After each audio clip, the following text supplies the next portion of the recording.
बड़ी सिस्टर का अपने छोटी सिस्टर के फियांसे के साथ अफेयर हो जाता है। ये दोनों एक दूसरे से बहुत प्यार करने लग गए थे और एक दूसरे को छोड़ने के लिए रेडी नहीं थे। अगर इन्होंने अपने अफेयर को कंटिन्यू किया तो बहुत लोगों को हर्ट करेंगे। अब आगे क्या होगा ये एन अफेयर ये 1998 की कोरियन मूवी के एक्सप्लेनेशन में हम जानेंगे। अगर आपको वीडियो अच्छा लगता है तो प्लीज़ इसे लाइक और कमेंट ज़रूर कर दीजिएगा। अब बिना किसी देरी के एक्सप्लेनेशन स्टार्ट करते हैं। मूवी स्टार्ट होती है और हम हमारे दो मेन कैरेक्टर को एयरपोर्ट पर देखते हैं। लेडी का नाम था सोह्यून और आदमी का नाम था वू। एक्चुअल में दोनों जीहुन को ही लेने के लिए आए हुए थे, पर एक दूसरे को पहचानते नहीं थे। जीहुन सोह्यून की सिस्टर थी और वू की फियांसे। इन्होंने बहुत वेट किया पर जीहुन पहुंची ही नहीं। बाद में सोह्यून को कॉल कर वो सॉरी कहती है। उसने कहा मुझे और कुछ काम आ गया, एक मंथ मुझे और लगेगा। उसके पास आज एक गुड न्यूज़ थी। उससे कहती है कि मैं एंगेज हो चुकी हूँ। सोह्यून को भी ये सुनकर बहुत अच्छा लगा। उसका जो फियांसे है ये सोह्यून जहाँ रहती वही रहता है, मतलब सियोल में। ये न्यूज़ सोह्यून ने अपने फादर को बताई। फादर जरा वरीड करते हैं कि वो लड़का कैसा होगा, क्या उनकी बेटी का अच्छा से ख्याल रखेगा। वो थोड़े से डर रहे थे। वो भी यही चाहते थे कि जल्द से जल्द उनकी बेटी की शादी हो जाए, तो ये सब बात वो एक्सेप्ट कर देते हैं। जीहुन लौटने के बाद तुरंत शादी करने वाली थी। हम सोह्यून के घर पर देखते हैं उसका एक बेटा और एक हस्बैंड है। रात में सोते वक्त सोह्यून ने अपने हस्बैंड से कहा कि किचन की वायरिंग खराब हो चुकी है, पर हस्बैंड इस बारे में भूल चुका था। ये सीन रिप्रेजेंट करता है कि बहुत दिनों से हस्बैंड वाइफ में प्रॉब्लम चल रहे हैं, पर उसके हस्बैंड ने इस बात को नोटिस नहीं किया। अगले दिन सोह्यून का बेटा ट्रिप पर जा रहा था तो उसने उसे छोड़ दिया।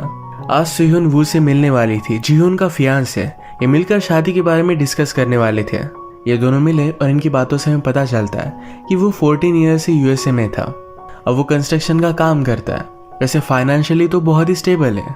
उसने सोह्यून से कहा कि तुम बहुत ही यंग लगती हो, तुम्हें बेटा है कोई भी बोल नहीं सकता। सोह्यून ने इस पर सिर्फ हंस दिया। सोह्यून वू से कहती है कि शादी के बाद तुम्हें घर की जरूरत पड़ेगी, तो इसी वजह से अलग अलग प्लेसेस पर जाकर एक घर ढूंढने वाले थे।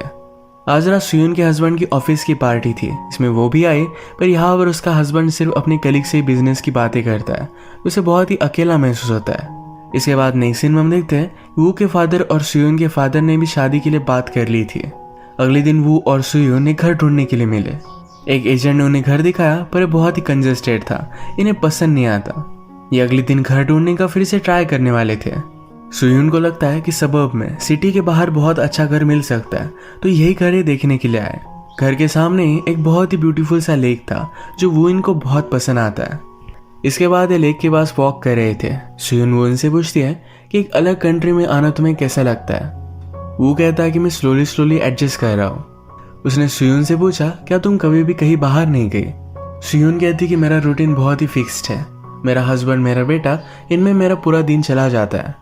वो ने कहा कि लाइफ में बहुत सारे चेंजेस आते रहते हैं, क्या पता 10 साल में तुम एडवेंचरस बन जाओगी, अलग अलग प्लेसेस घूमने लग जाओगी। फिर सोह्यून ने वू को घर पर छोड़ा। वो उसे कहता है क्या तुम अंदर कॉफी टी के लिए आना चाहती हो, पर सोह्यून उसे मना कर चली जाती है। अगले दिन वू के फादर के कहने पर इन्हें और एक घर देखने के लिए जाना था। वू को एक घर पसंद नहीं आता, पर उसके फादर ने ऑलरेडी बाय कर लिया है। वो सोह्यून से कहता है मेरे फादर हमेशा मेरी लाइफ को कंट्रोल करते हैं। मेरा एक ब्रदर भी था, उसकी डेथ के बाद वो मुझ पर बहुत ज़्यादा कॉन्सेंट्रेट करते हैं और मेरी पूरी लाइफ को कंट्रोल करना चाहते हैं। उसे उस लास्ट घर का लेक बहुत ज़्यादा पसंद आया था। तो सोह्यून कहती है अगर हम लेक के पास नहीं जा सकते तो लेक को तो यहाँ ले आ सकते हैं। वो फिर एक स्टूडियो में गई और एक बड़ा सा लेक का फोटो लेकर उसे गिफ्ट दे देती है। कहती है मेरा तुम्हारे लिए एक वेडिंग प्रेजेंट। इसके बाद ये दोनों लंच के लिए आए। वो अपने बचपन के बारे में बता रहा था जब वो ब्राज़ील में रहता था। वो कहता है मेरे घर के सामने सी की तरह एक बहुत ही बड़ा सा लेक था। वहाँ के मेरे फ्रेंड्स के साथ हम हमेशा सॉकर खेलते थे। खेलते खेलते लेक के पास में सो जाता था। वहाँ पर रहना एक बहुत ही ब्यूटीफुल एक्सपीरियंस था। वहाँ का सनराइज सनसेट ये सब चीज़ें बहुत ज़्यादा ब्यूटीफुल थी। सोह्यून को ये सब सुनना बहुत ही अच्छा लग रहा था। वो कहती है कभी कभी आपको कोई चीज़ें बहुत ही फेमिलियर लगती है, शायद वो अनजान हो। नेक्स्ट सीन में सोह्यून अपने हस्बैंड को कपड़े देने के लिए उसके ऑफिस में आई हुई थी।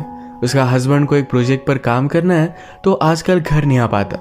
फिर से हम वो और सोह्यून को घर की शॉपिंग करता देखते हैं। अब इन दोनों में अच्छी फ्रेंडशिप हो गई थी। शाम में घूमते घूमते ये एक थिएटर के पास आया। वो टिकट लेने के लिए गया, तभी सोह्यून को उसकी सिस्टर का कॉल आता है। बात करने के बाद सोह्यून को गिल्टी लगा कि वो के साथ कर क्या रही है। वो टिकट लेकर वापस आया, पर सोह्यून को यहाँ से जाना था। आज रात वो सियोन से फिर से चाय के लिए पूछता है, तो सियोन उसके साथ अंदर आके, बाहर बारिश आ रही थी और खिड़की से व्यू देख रहे थे जो बहुत ही ब्यूटीफुल लग रहा था। वो सियोन से पूछता है कि तुम क्या सोच रही हो। सियोन कहती है कि तुमने मुझे ब्राज़ील के बारे में बताया था, ये व्यू देखकर मुझे ब्राज़ील की याद आ रही है। अब सियोन जब घर जा रही थी तो वो ने उसे किस कर लिया। अगले दिन से उसे इग्नोर करने लग गई थी, तो वो डायरेक्टली सियोन से हस्बैंड से मिलकर आता है। आज रात ये सब मिलकर डिनर करने वाले थे।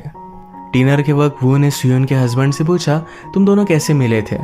हस्बैंड कहता है, सियोन को देखते ही मुझे प्यार हो गया था। मैं हमेशा उसका पीछा करने लग गया और एक दिन उसने मुझसे बात की और वो बहुत ही अमेजिंग थी। इसके बाद स्लोली उन दोनों में प्यार हो गया था। वो इन हस्बैंड से पूछता है, क्या तुम खुश हो। हस्बैंड कहता है कि खुशी क्या होती है। उसने फिश टैंक दिखाया और वो कहता है, इस टैंक की फिश को वार्म वाटर मिलता है, खाने के लिए भी सब कुछ मिल जाता है, उन्हें काम करने की जरूरत नहीं पड़ती है, इसे खुशी कहते हैं। इस फिश टैंक के पीछे हम सियोन को भी देख सकते हैं। ये मूवी का कहने का तरीका था कि सियोन का हस्बैंड भी उसे इसी तरीके से देखता है कि वो खुश है क्योंकि उसे सब कुछ मिल रहा है। वू को छोड़ने के लिए लिफ्ट में सियोन उसके साथ आए। वो उसे पकड़ लेता है, कहता है, कल रात के लिए मैं सॉरी बोलने के लिए आया हुआ था, पर मैं सॉरी नहीं हूँ। सियोन कहती कि हम दोनों ये नहीं कर सकते। वू को छोड़कर वो ऊपर आई, पर वो उसे फिर से कॉल करता है, कहता है कि जब तक तुम नीचे नहीं आती तो मैं यहाँ से नहीं जाऊँगा। सियोन ने वू को इग्नोर करने की कोशिश की। बहुत ज़्यादा रात हो गई, उसके लिए वरीड थी, तो नीचे जाकर देख आती है तो वो अब भी उसका वेट कर रहा था। सियोन पूछती है कि तुम ये सब कर क्यों रहे हो। वू ने कहा, तुम्हें उस घर उस आदमी के साथ देखना ये मुझे बहुत गलत लगा। क्या तुम उसके साथ खुश हो? क्या तुम उससे प्यार करती हो? सियोन कहती कि वो मुझसे प्यार करता है। सियोन ने वू को समझाने की कोशिश की कि हम दोनों में बहुत ज़्यादा एज डिफरेंस है। वो कहता है कि तुम भी मुझे लाइक करती हो। ये सब बात करने के बाद वो यहाँ से चला गया। अगले दिन सियोन ने वू के वर्क प्लेस पर कॉल किया, पर आज वो बीमार था, इस वजह से उसने छुट्टी ले ली थी। सियोन वरीड होकर फिर उसके घर पर पहुंच जाती है। वो जब अपनी नींद से जागा तो सियोन उसके पास थी। वो उसे किस कर लेता है और इसके बाद दोनों इंटीमेट हो गए। नेक्स्ट सीन में हम देखते हैं सियोन का बेटा उसकी ट्रिप से वापस आ गया था। रात में जब उसका बेटा सो जाता है, इसके बाद वो वू के पास आती है। वो पास के गेमिंग कैफे में खेल रहा था। सियोन भी उसके पास आए तो उसे भी गेम्स खेलना सिखाता है। यहाँ पर कोई भी नहीं था तो दोनों यहीं पर इंटीमेट हो जाते हैं। अब एक दूसरे से हमेशा मिलने लग गए थे, एक दूसरे की कंपनी बहुत अच्छे से एंजॉय करते हैं। एक दिन जब एक साथ थे तो सियोन के हस्बैंड की कलीग इन्हें देख लेती है। उसने इन दोनों से बात की और उसे पता चल गया था इन दोनों में चल क्या रहा है। वू को आजकल लगने लग गया था कि सियोन फिर से घर वापस जाए ही ना, उसी के साथ हमेशा रहे। आजकल सियोन जिस तरीके से बिहेव कर रही थी, ये सब देखकर उसके हस्बैंड को उस पर शक आ जाता है। उसने उसका मोबाइल चेक किया तो वू का नंबर डायल किया हुआ था। वो इस सब बात से बहुत परेशान हो गया था। ऑफिस में काम करते वक्त उसकी कलीग ने उसे लंच के लिए पूछा। इनके पास ब्रेक था, ये जा सकते थे, पर हस्बैंड उसे मना कर देता है। वो अपने फ्रेंड के साथ कोई भी तरीके की अलग रिलेशनशिप क्रिएट करने के लिए रेडी नहीं था। उसके 1-2 दिनों के लिए कॉन्फ्रेंस थी, तो सियोन को टाइम मिला तो वो के साथ एक अलग प्लेस पर घूमने के लिए जाते हैं। घूमते घूमते सियोन को जरा फीवर आ गया था, तो वो उसका ख्याल रखता है। सियोन जो भी करती है इस वजह से उसे बहुत गिल्टी लगता है। वो हमेशा इसके बारे में सोचती रहती है, पर वो ने कहा कि सिर्फ रिलैक्स करो, सब कुछ ठीक हो जाएगा। नेक्स्ट सीन में सियोन ने वो की नोटबुक नोटिस की जहाँ पर कुछ डिटेल्स लिखी हुई थी। सियोन उसे पूछती है कि ये सब क्या है, क्या कोई एयरपोर्ट से आने वाला है, क्या ये मेरी सिस्टर है। वो कहता है कि हाँ। यहाँ पर एक डूडल भी बना हुआ था, तो सियोन कहती है तुम मेरी सिस्टर के साथ बहुत टाइम तक फोन पर थे। सियोन को बहुत बुरा लगता है और वहाँ से चली जाती है। आज रात सियोन का हस्बैंड अपनी फ्रेंड के साथ था। उसे कहता है कि आज रात में तुम्हारे घर पर रुक सकता हूँ। उसकी फ्रेंड कहती है कि हमारी 20 साल की रिलेशनशिप है, आज तुम्हें लोनली लग रहा है, इस वजह से हम इसे तोड़ नहीं सकते। फ्रेंड ने उसे पूछा कि तुम्हारी वाइफ कैसी है। हस्बैंड को लगता है कि उसकी फ्रेंड को उसकी वाइफ के बारे में सब कुछ पता है, जो एक्चुअल में उसे पता था। अब 1-2 दिनों में सियोन की सिस्टर जीहुन यहाँ पर पहुंच चुकी थी। ये सब जाकर उनके फादर से मिलकर आते हैं। फादर ने वू और जीहुन का हाथ एक दूसरे के हाथों में दिया, कहा कि मेरी बेटी का अच्छे से ख्याल रखना। रात में फिर सेलिब्रेट करने के लिए सियोन और उसका हस्बैंड वू और जीहुन ये सब रेस्टोरेंट में डिनर के लिए आए। सियोन का हस्बैंड जीहुन से कहता है कि तुम्हें लगता होगा कि शादी के बाद भी रोमांस कंटिन्यू रहेगा, पर स्लोली ये फेड होता जाता है। जीहुन कहती है कि मुझे इस तरीके से सोचना अच्छा नहीं लगता, हमेशा लाइफ में रोमांस तो होना ही चाहिए। टेबल पर ही वो स्मोकिंग करने लग गया, जो जिहुन को अच्छा नहीं लगता क्योंकि उसने बहुत पहले ही आदत छोड़ दी थी। सियुन के हस्बैंड को जरा काम था तो जल्दी से चला जाता है। जिहुन सियुन से कहती है कि इसके बाद हम तीनों मिलकर कुछ एंजॉय कर सकते हैं, पर सियुन ने कहा कि घर पर मेरा बेटा अकेला है। वो इस बात पर गुस्सा हो जाता है, कहता है क्या अब तुम्हें अपने बेटे का ख्याल आ रहा है। इसका इनडायरेक्ट मतलब ये था कि अफेयर करने से पहले उसने उसके बारे में क्यों नहीं सोचा। ये बहुत ही डिसरिस्पेक्टफुल हो गया, तो जिहुन वू पर बहुत ही ज्यादा चिढ़ जाती है। घर आते हुए वू ने जिहुन से कहा कि अब मैं तुमसे शादी नहीं कर सकता। जिहुन इस बात को ज्यादा सीरियसली लेती नहीं। अगली दिन जब वो सियुन से मिली तो उसे ये बात बता देती है, कहती है शायद वो जरा डर रहा होगा, ये एक्चुअली नॉर्मल होता है। इसके बाद ये वेडिंग ड्रेस लेने के लिए गए हुए थे। इन्हें कॉल आता है उनके फादर की हालत बहुत ही ज्यादा खराब थी। सारे लोग फादर से मिल लेते हैं। बहुत रात हो गई थी, पर फिर भी सियुन फादर के पास ही रुकी। वो उनसे कहती है कि आपने मुझे एक बार कहा था कि आप जिससे प्यार करते हो उसे कभी भी जाने मत देना।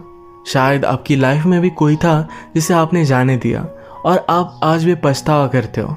आपके इस फाइनल मोमेंट में आपसे प्यार करने वाला कोई भी नहीं है। मुझे लाइफ में लगा था कि मुझे कभी भी प्यार ही नहीं होगा, पर आज जाकर मुझे ये हुआ। पर यह बहुत ही लेट हो चुका है। अगर मैंने मेरे प्यार को पाने की कोशिश की तो सब कुछ बर्बाद हो जाएगा। वो रोने लगे, कहती है जिस प्यार को आप पा ना सको ये बहुत ज़्यादा हर्टफुल होता है। हॉस्पिटल में वो सियुन से मिलने के लिए आया। उसे कहता है मैं तुम्हारे बिना रह नहीं सकता। सियुन कहती कि हमें ये सब बंद कर देना चाहिए, पर वो मानने के लिए रेडी नहीं था। वो कहता है कि अगर तुम्हारे पास रहने के लिए मुझे जियुन से शादी भी करनी पड़ी तो ये भी करने के लिए मैं रेडी हूँ।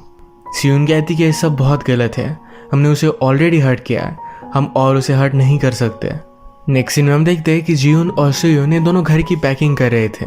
तभी जिहुन ने सियुन से कहा कि अब हम दोनों शादी नहीं करने वाले, हम दोनों अमेरिका जाएंगे और फिर आगे क्या करना है फिगर आउट करेंगे। एक दिन सियुन के बेटे की स्कूल में मैच थी। उसे वहां पर भी वो ने कॉल किया, कहता है कि हम दोनों को मिलना चाहिए।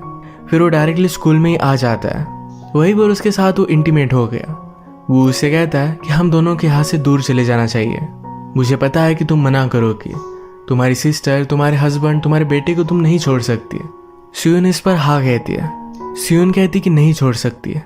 वो ने कहा क्या तुम सचमुच में मुझे फिर से मिले बिना ये पूरी लाइफ जी सकती हो? तुम बिना प्यार की बूढ़ी हो जाओगी। जब तुम आखिरी सांस लोगी मेरे जैसे प्यार करने वाला तुम्हारे पास कोई भी नहीं होगा। आज तक सियुन ने मुझसे आई लव यू नहीं कहा था, तो वो कहता है कि प्लीज मुझसे आई लव यू कहो। सियुन उसे कुछ भी नहीं बोलती। नेक्स्ट सीन में वो जिहुन से मिलकर उसे प्रॉपरली ब्रेकअप कर लेता है। अब वो अकेला यूएसए जाने वाला था। घर पर सियुन ने भी अपने हस्बैंड से कहा कि अब मैं तुम्हारे साथ नहीं रह सकती। हस्बैंड बहुत ज्यादा गुस्सा हो गया, कहता है तुम्हें अपने सिस्टर के बारे में एक बार सोचना चाहिए था। सिस्टर भी घर पर पहुंच गई थी और ये सब बातें सुन लेती है। वो सियुन पर बहुत ज्यादा गुस्सा हो गई, कहती है आज से तुम में और मुझ में कोई भी रिलेशनशिप नहीं है। इसके बाद हम सियुन को एयरपोर्ट पर देखते हैं। उसने वुइन को भी आई लव यू नहीं कहा था, तो इन दोनों की फिर से बात नहीं हुई थी। वुइन को जो प्लेस अच्छा लगता है यानी कि ब्राजील, वही जाकर वो रहना चाहती थी। इसका टिकट उसने बाय कर लिया। वो भी इसी एयरपोर्ट पर था। वो अमेरिका जाने वाला था, पर लास्ट मोमेंट पर अपना माइंड वो चेंज कर लेता है। उसने भी ब्राजील की फाइट ले ली। मूवी के लास्ट सीन में ये दोनों प्लेन में मिल जाते हैं और इसी तरीके से इस मूवी का एंड हो जाता है। हमारे दोनों कैरेक्टर रिलेशनशिप में थे, पर कभी भी उन्होंने प्यार को महसूस नहीं किया था। एक दूसरे से मिलने के बाद ये चीज उन्होंने रियलाइज की। जो भी उन्होंने किया ये सब अपने सेल्फिश लव के लिए। इसी के साथ आज का वीडियो हम खत्म करते हैं।